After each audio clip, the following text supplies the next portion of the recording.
honestly, there's not any real contest. You essentially have two incumbents running against each other, and everybody knows who's won because everybody else has dropped out. So it's hard to do that. 2016 saw a relatively high turnout because there was still a very competitive race on the Republican side.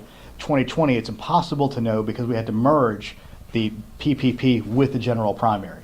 So those things aren't really comparable.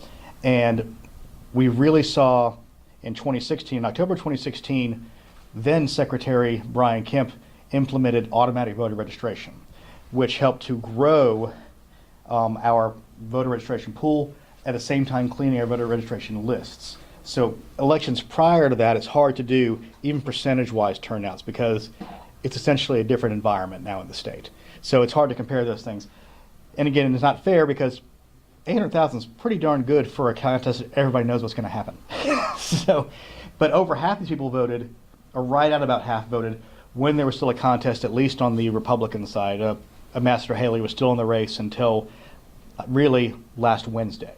So there is a period of time where people are voting in an active election, and that's where the majority of voters probably cast most of their ballots.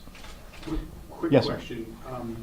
There's some person has said he's been trying to mobilize Democratic voters to leave blank ballots or something like that as a protest vote. Is that something that you would be able to determine? If not tonight, then later in the week? You should be able to get through it. Most of the reporting at a minimum by Friday, but a lot of it will be visible tonight because you will see ballots cast.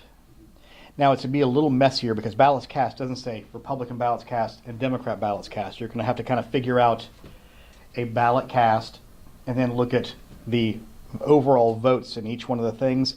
And you can make an assumption that if there's a blank ballot, if you're walking into a thing with one contest on it, that is the likeliest outcome. There may be people who leave Republican ballots blank as well, but that's the best indication you're going to be able to have is doing some math. But there's not going to, it's not like in Michigan where they can say essentially none of the above or uncommitted. We don't have that option here in Georgia, so you'd have to do some math to kind of do a best estimate on that.